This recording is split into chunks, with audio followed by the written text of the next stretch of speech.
Everybody has a different talent.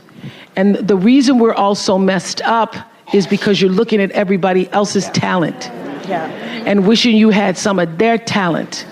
All the energy that you spend thinking about, wishing about, being jealous of, envious of anybody else is energy that you're not only putting out, it's going to come back to you negatively, but you're taking that away from you.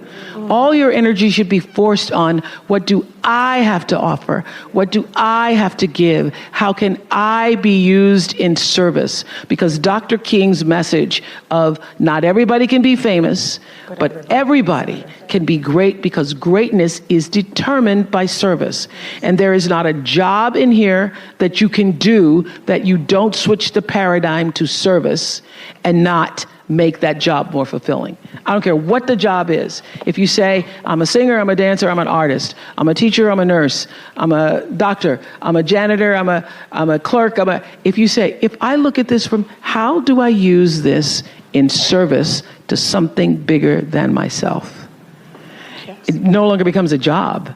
It becomes an offering to the world. The third law of motion in physics, which says, for every action, there's an equal and opposite reaction. And we showed that very beautifully in The Color Purple, when Miss Seeley says to Mr., everything you even try to do to me is already done to you. That is not just a rhetorical saying, that is law. That is Newton's third law of motion in physics, which says everything that goes out is coming back. It's just like everything that goes up is coming down. May take it a long time to come down, is coming down. Everything that goes out is coming back, it's coming back. So to answer the power of manifestation and meditation, what meditation does is sync you up with the source. What meditation does is allows you to literally tap into the power that created you, so that you are in alignment with that. And so when you carry that out into the world, everything that you do comes from the center of that alignment that's coming from the source that we call God, we call divine energy, divine intelligence, whatever name you want to give it to, we call life. When you are synced up with life, life just gives to you. The reason why I was number one for 25 years is because I figured out early on, there is no story anybody has ever heard that somebody else hasn't experienced. Nothing. And I also figured out, probably maybe the first or second year, that all pain is the same. That a mother in Somalia feels the same way as a mother in Seattle when she loses her child.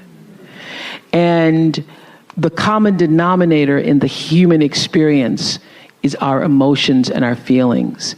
And the more vulnerable and open you are willing to be with your story, the more actual understanding you create with other people, and the more powerful you become. People don't think less of you for sharing your story. They think more of you for having the courage to share it. The way through the challenge is to get still and ask yourself, what is the next right move? If I leave you with nothing else, just know this for sure. There is not one thing that has ever happened to you, not one experience, not one encounter, not one crisis, not one joyful thing that hasn't happened just to make you better and help you rise. Every single thing you're calling in, whether you know it or not, when you figure out that you are calling it in, when you actually start meditating or praying or doing or having a spiritual practice, which is the number one thing you need if you want to be successful in the world. You need something that gives back and nourishes you, regardless of what you call that. You need to fill your cup so that you can be so full your cup runneth over and you have enough to give to other people. If you don't fill your cup, you end up dried up. You end up tired, exhausted, and don't have enough to give to other people. You end up resentful every time somebody asks you because your cup is empty and now they want some of yours. So your number one job is to fill your cup and make yourself whole. That's your job.